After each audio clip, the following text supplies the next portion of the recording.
Hello students, welcome to missile classes. और मैं आज आपके सामने लेकर आया हूं इंग्लिश कोर का सब्जेक्टिव क्वेश्चन, जो आपके पेपर में याद रखिएगा 7 और 8 फरवरी को जो आप लोग एग्जाम होने वाले हैं उसके रिगार्डिंग मैं आज आपके सामने लेकर आया हूं सब्जेक्टिव का top of the most important question.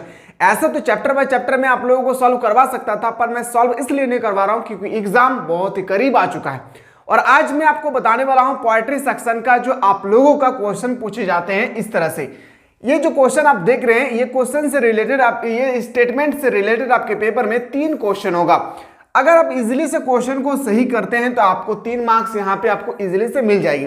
लेकिन एक बात याद रखिएगा, कोई भी पोएम का पोएट्री जो होती है ना, कविता के जो कवि होते हैं, याद रखिएगा आपको अच्छी तरह से ना एकदम नोट डाउन कर लेना है। जैसे 6 है, जैसे my mother at 66, Kamala Das, keeping quiet, एल एलिमेंट्री क्लासरूम में सलाम, ये सब जितना है 6 तो है, ज्यादा नहीं है। आप जहां पे स्टडी करते हैं, जहां पे रूम पे स्टडी कर रहे होंगे, उसी टेबल के पास एकदम सारा ऑथर का नाम लिख के आपको साट देना है और सुबह शाम देखते रहना, याद हो जाएगी, इस गारंटी है। ठीक है, पहला आपसे क्वेश्चन इसमें पूछेंगे, क्यों आपका पहला क्वेश्चन पूछेगा कि ऑथर का नाम क्या है और ये किस पोएम से लिए गए हैं, ये क्वेश्चन आपसे पूछेंगे, पहला क्वेश्चन होगा। उसके बाद दूसरा क्वेश्चन यहां से ही आपसे पूछे जाएंगे, तीसरा क्वेश्चन भी यही से होगा, यही से उत्तर आपको देकर लगाना है। बेहतरीन तरीके से मैं समझा रहा हूं, समझने की कोशिश कीजिएगा। क्लास देखने के बाद थोड़ा सा भी अच्छा फील हो तो लाइक करना ना भूलिएगा। और अगर आप चाहते हैं सर आज मैं लेकर आया पोएम सेक्शन का वन लेक्चर, इसी तरह से मैं 2 लेक्चर प्रोवाइड करूंगा स्टेटमेंट से रिलेटेड। किससे रिलेटेड? स्टेटमेंट से रिलेटेड मैं 2 लेक्चर प्रोवाइड करूंगा। बाकी क्वेश्चन आंसर तो मैं आज से कंटिन्यू आप लोगों को करवाऊंगा। अगर आप लोगों का अच्छा रिस्पांस रहा तो मैंने बहुत बेहतरीन तरीके से, आप अगर देखेंगे तो आपको यकीन नहीं होगा कि कितना बेहतरीन तरीके से मैं क्वेश्चन को अरेंज किया हूं। थोड़ा सा मैं दिखा दूं आप लोगों का। जैसे पहला, ये जितना क्वेश्चन आप देख पा रहे हैं अब यहाँ पे, ये वेरी शॉर्ट क्वेश्चन के अंतर्गत आते हैं। फिर मैं आपको बताऊंगा शॉर्ट क्वेश्चन, फिर मैं बताऊंगा लॉन्ग क्वेश्चन। लेकिन हाँ, ये सब मैं कब बताऊंगा? जब आप लोगों का रिस्पांस अच्छा रहेगा, जब आप लोग अपने प्यारे प्यारे दोस्तों को अधिक से अधिक शेयर करेंगे, तब जाकर मैं इंग्लिश कोर का जितना भी डर है ना आपके अंदर सारा खत्म करके आज यहां से जाने वाला हूं। लेकिन हाँ, क्वेश्चन को जो है यहाँ पे आप लोगों का अगर क्वेश्चन इंग्लिश में स्टडी करने के बाद समझ में ना आए तो मैं हिंदी में लेकर आया हूँ। बहुत मेहनत करने के बाद ये सब कंटेंट मैं आप लोगों के सामने प्रस्तुत कर पाता हूँ। और मुझे जहां तक लगता है कि झारखंड में पहला ऐसा ये प्लेटफॉर्म है छोटा सा, जहां पे आप लोगों के सपोर्ट के कारण एक छोटा सा प्लेटफॉर्म है जहां पे इंग्लिश को भी हिंदी के माध्यम से आप लोगों को प्रोवाइड किए जा रहे होंगे, ताकि आप लोगों को समझने में कोई भी दिक्कत ना हो। क्योंकि बहुत सारे ऐसे स्टूडेंट हैं जो इंग्लिश को स्टडी तो कर लेते हैं, पर उनको समझ में नहीं आ रहा है कि क्वेश्चन एक्चुअली क्या कहना चाहते हैं। अगर मैं इस तरह से इंग्लिश की जगह पर अगर मैं हिंदी कर दूं तो आपको समझ में आ जाएगा कक्षा में प्रवेश करते समय लेखक को कैसा महसूस हुआ था। यह आप इजीली से कर सकते हैं, कैसा महसूस हुआ था। लास्ट आप लोगों का जो चैप्टर है, पहला चैप्टर बुक का, जो फ्लेमिंगो बुक का जो पहला चैप्टर है, आप अच्छी तरह से उनको स्टडी करेंगे तो इजीली से पता चल जाएगा। फ्रेंच थे उसका, है ना, तो इस सब के बारे में हम लोग डिस्कस करेंगे। ये आप लोगों का फ्लेमिंगो आ गया। इससे पहले मैं आपको बताने वाला हूं आपका पोएट्री सेक्शन से। किस सेक्शन से? पोएट्री सेक्शन से। समझिएगा, पहला मैं आज क्लास को स्टार्ट करते हैं। ठीक है, समझिएगा बेहतरीन तरीके से। बाकी सारा चीज को नोट डाउन कर लेना है अगर 3 मार्क्स लाना है तो। Perhaps the earth can touch us as when everything seems dead and later proves to be alive. Now I will be count up to 12. up to 12 कहाँ पे काउंट कर रहे थे आप सभी को अच्छी तरह से पता होगा। And you keep quiet and I will go, ये आप लोगों का एक छोटा सा स्टेटमेंट होगी 4 या 5 सेंटेंस का। उसके बाद आपसे रिलेटेड क्वेश्चन पूछी जाएगी। सर पहला क्वेश्चन है name of the poem and poet. अगर आपको स्टेटमेंट पढ़ने के बाद अगर समझ में नहीं आया है तो आप नहीं कर सकते, इसकी गारंटी है आप नहीं कर पाएंगे। अगर इस पढ़ने के बाद आपको थोड़ा सा भी अगर समझ में नहीं आया है कि ये कहाँ से लिए गए हैं, किस पोएम से लिए गए हैं, कि इसका पोएम का पोएट्री कौन है, अगर नहीं समझ में आता तो फिर पहला क्वेश्चन का आंसर तो आप कभी भी नहीं कर पाएंगे। लेकिन हाँ, कुछ ऐसा क्लू दिया हुआ रहता है इस स्टेटमेंट में, कुछ ऐसा क्लू दिया हुआ रहता है जो स्टूडेंट को समझ में आ जाता है। जैसे क्वेल मैं इसमें बात करूं, क्लू क्या दिया होता है सर? याद रखिएगा, काउंट अप टू 12। कौन सा ऐसा, याद रखिएगा, कौन सा ऐसा पोएम था जहां पे हमें काउंट करने के लिए बोल रहे थे 12 तक? तो बताएंगे सर वो था हम लोगों का पोएम था कीपिंग क्वाइट। क्या था? Keeping quiet. कौन थे सर? Pablo Neruda. कौन थे? Pablo Neruda. अगला क्वेश्चन पे आते हैं sir, what does the earth touch us? Touch करने के बाद हम लोग क्या टच करने के बाद हमें पृथ्वी पर क्या एहसास होती है इसके बारे में बताया गया है।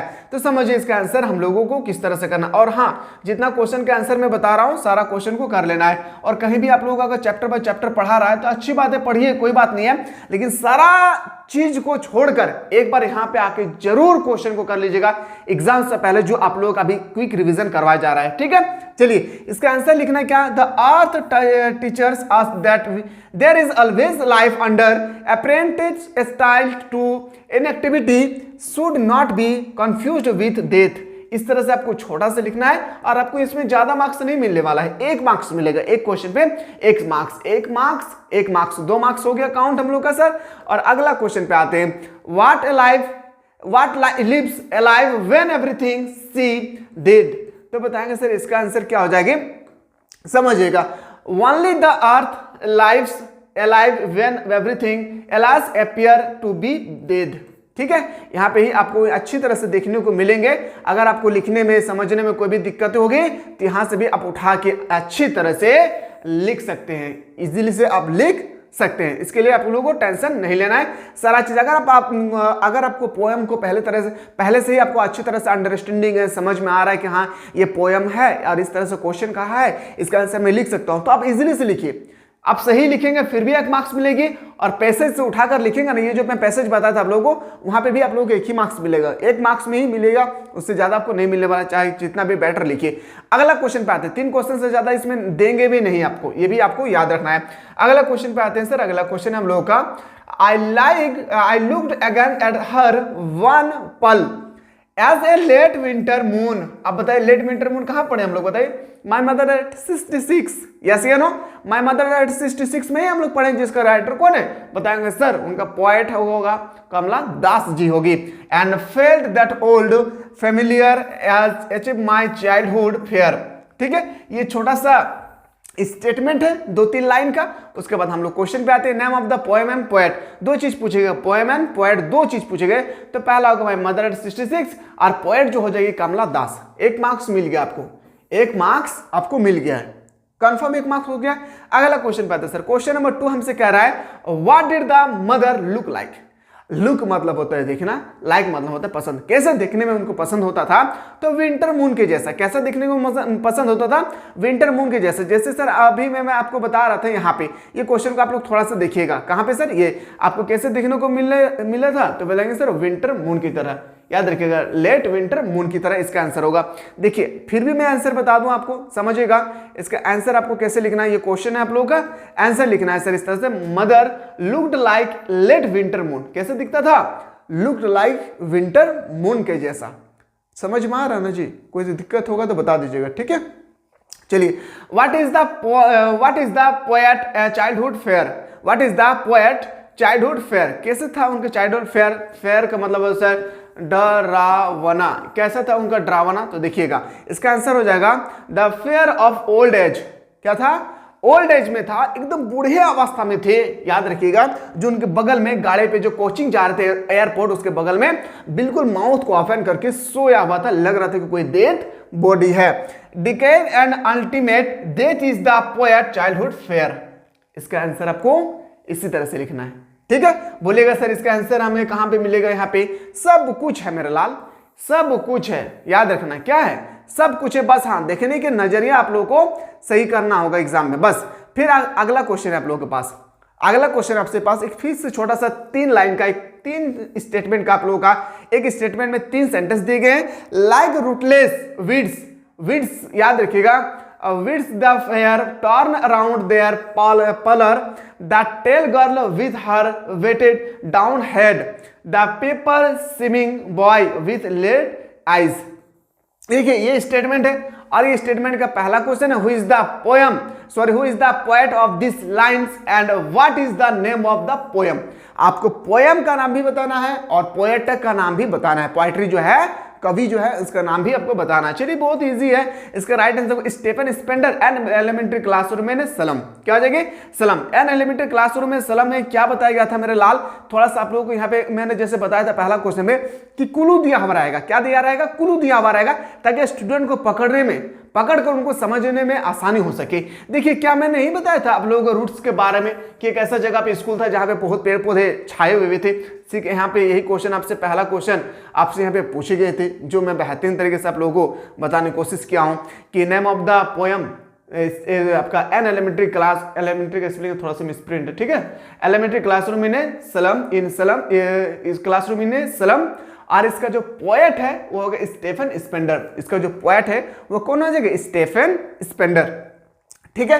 और अभी ना आप लोग जो स्कूल जा रहे हैं, मेरा थोड़ा सा बात समझ लीजिए, आप लोग जो स्कूल जा रहे हैं या कॉलेज जा रहे हैं, याद रखिए, या कॉलेज जा रहे हैं, कहीं भी जा रहे हैं, तो कुछ दिन आप लोग स्टॉप कर दीजिए। कुछ दिन मतलब स्कूल में जाकर आप सिर्फ और सिर्फ, कॉलेज में जाकर आप सिर्फ और सिर्फ टाइम पास हो रहा है, टाइम पास ना करें। अभी आप सभी को पता है कि 6 फरवरी से आप लोगों का जो एग्जाम होने वाला है, आज खुद आप सोच कर देखिए आज कितना तारीख हो गया। मान के चलिए 10 तारीख हम लोग का, आज मतलब आज 8 तारीख है, फिर भी मान लेते हैं कि 10 तारीख हम लोगों के पास है।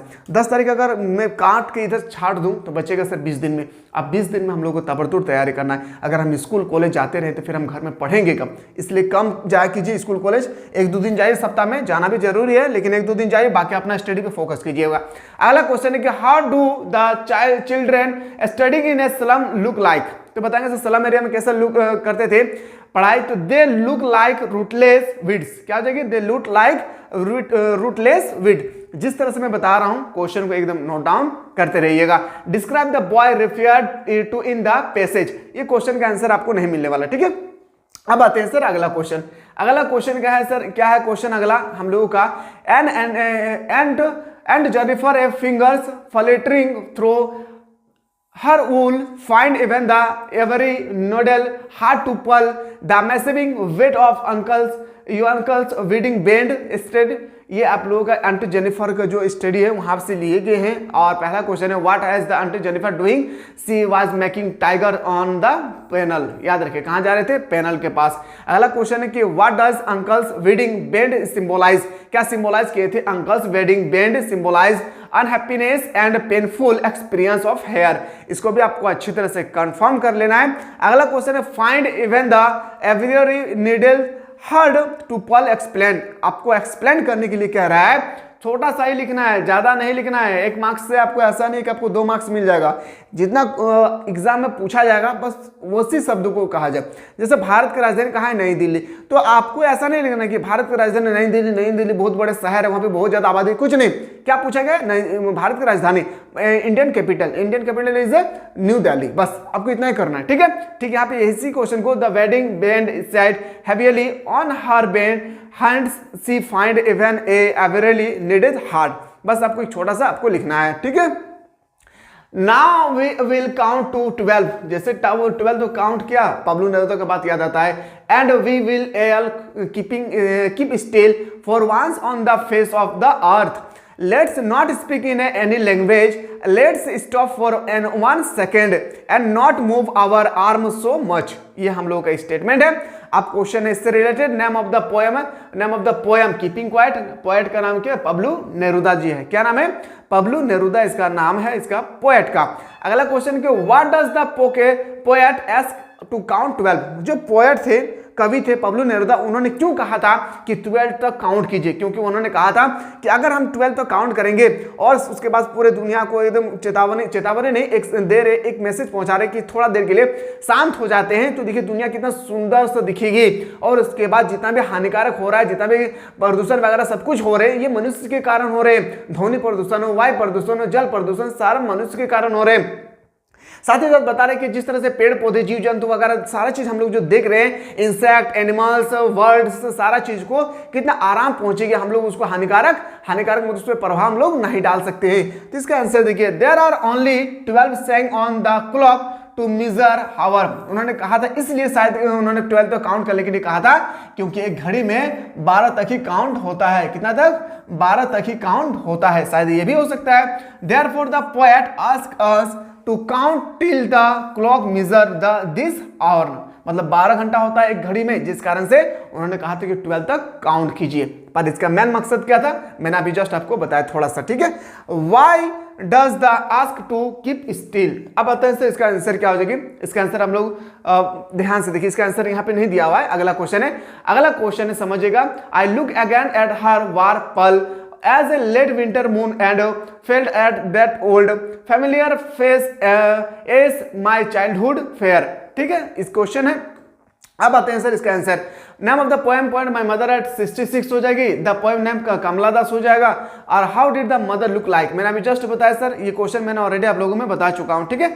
अगला क्वेश्चन पे आते हैं। अब आते हैं सर हम लोग यहां से आपका वेरी शॉर्ट क्वेश्चन, किसका सर, फ्लेमिंगो बुक का। मैं 2 कैटेगरी में पूरा बुक को डिवाइड किया हूं।